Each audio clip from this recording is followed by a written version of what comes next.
अर्नब गोस्वामी की हुई इंटरनेशनल बेइज्जती। लंदन में लगा मोटा जुर्माना। टीवी पर चिल्ला चिल्लाकर बोलने वाले टीवी पत्रकार अर्नब गोस्वामी ने दुनिया भर में अपनी भद्द पिटवा ली है। भारत में तो अर्नब गोस्वामी जेल की हवा तक खा चुके हैं और अब उन्हें दुनिया भर में शर्मसार होना पड़ रहा है।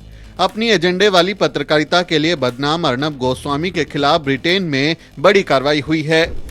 लंदन में पाकिस्तानी मूल के ब्रिटिश कारोबारी ने अर्नब गोस्वामी के चैनल रिपब्लिक भारत के खिलाफ मानहानि का मुकदमा जीत लिया है। लंदन की एक अदालत ने उस कंपनी पर भी जुर्माना लगाया जिसके पास ब्रिटेन में अर्नब गोस्वामी के समाचार चैनल रिपब्लिक भारत को प्रसारित करने का लाइसेंस है। रिपब्लिक भारत के कार्यक्रम में पाकिस्तानी मूल के एक ब्रिटिश कारोबारी को आईएसआई की कठपुतली कहा गया था।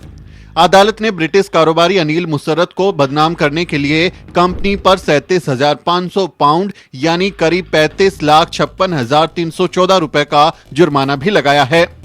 इंडियन एक्सप्रेस की रिपोर्ट के मुताबिक high court of justice Queen's bench division ने अपने फैसले में कहा कि कार्यक्रम में इस दावे का समर्थन करने के लिए कोई सबूत नहीं था, जबकि आरोप दावेदार की प्रतिष्ठा को गंभीर नुकसान पहुंचाने की संभावना रखते थे।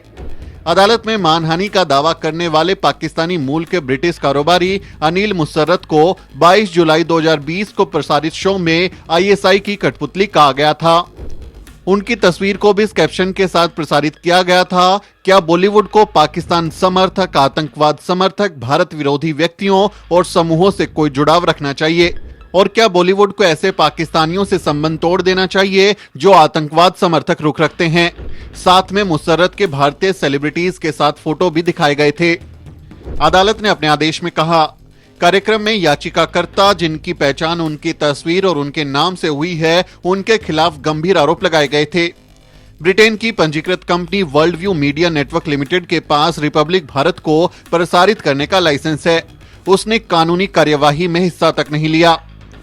अदालत ने कहा, नुकसान के दावे के संबंध में हमें ये निष्कर्ष निकालने में कोई झिझक नहीं है कि दावेदार 9(1)(c) के तहत अधिकतम जुर्माने का हकदार होगा, लेकिन अपने दावे को सीमित करने का उसका निर्णय ये देखते हुए व्यवहारिक है कि प्रतिवादी सुनवाई में शामिल नहीं हुआ और प्रदान किए गए किसी भी नुकसान की वसूली की संभावनाएं कम हैं।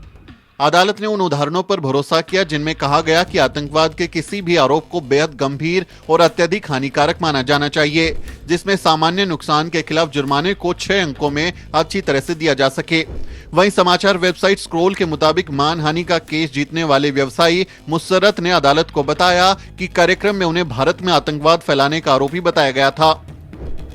जियो टीवी के हवाले से समाचार वेबसाइट स्क्रोल ने लिखा कि मुसर्रत ने हाईकोर्ट को बताया कि शो में लगाए गए आरोपों में उनकी प्रतिष्ठा को गंभीर नुकसान पहुंचा है।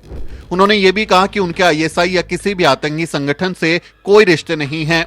मुसर्रत की दलीलें सुनने के बाद अदालत ने यह फैसला सुनाया कि चैनल के पास ऐसे कोई सबूत नहीं थे जिससे ये साबित हो कि मुसर्रत आईएसआई के एजेंट हैं।